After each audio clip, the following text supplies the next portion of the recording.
When you're born alone. When you die, you're buried alone. Even when twins are born, one twin is brought into the world before the other twin. All of this is for a reason. We may never know what the reason is, but there's a reason behind everything. And sometimes we just don't have to know what the reason is, but there is a reason behind everything.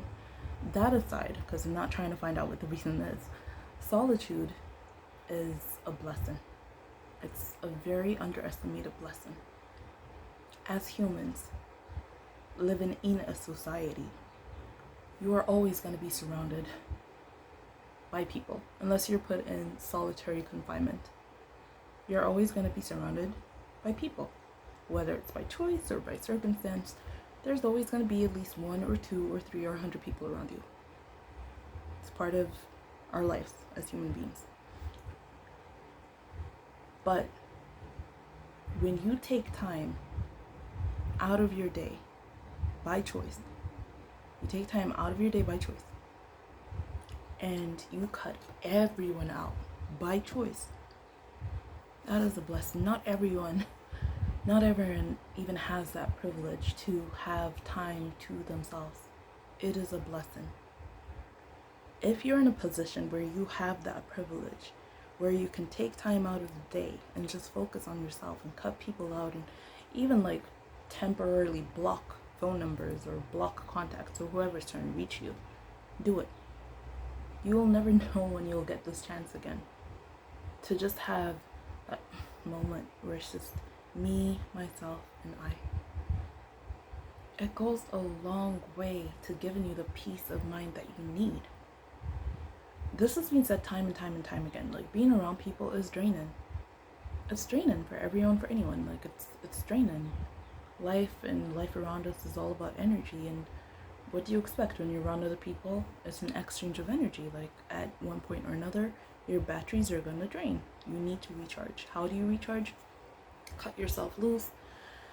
Find a quiet place. Be by yourself. Reflect, meditate, manifest, do whatever, but just be by yourself for even 10 minutes a day. It goes a long way. It goes a long way. It goes a really, really long way, and people take this for granted.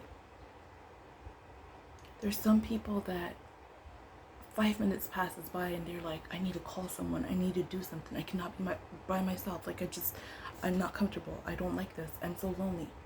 It's fine, it's normal. Humans are so afraid of themselves. They're so afraid of what they are capable or not capable of doing. They are so afraid of themselves to the point that being by themselves is a fear alone, because you're afraid of what thoughts are going to cross into your mind while you're by yourself, while you have no other distractions, while you have to face yourself. Looking at yourself in the mirror, like, heck, even for me, looking at myself in the camera is, I'm not cameragenic, like, I'm not photogenic at all. Like, I feel like I look better in pictures that I can edit and whatever, but you know what I'm saying? Like, facing yourself is a challenge. Facing your reality is a challenge. When all is said and done and the mask comes off and the makeup comes off, and if you wear a wig, the wig comes off, whatever it is, when all is said and done and you have to take off every single layer and be yourself and face your reality, it's scary. Because a lot of us are in this world and we don't even know who we are. We define ourselves by what we have accomplished in life, or what we haven't accomplished in life, what we have, what we don't have, what jobs we do.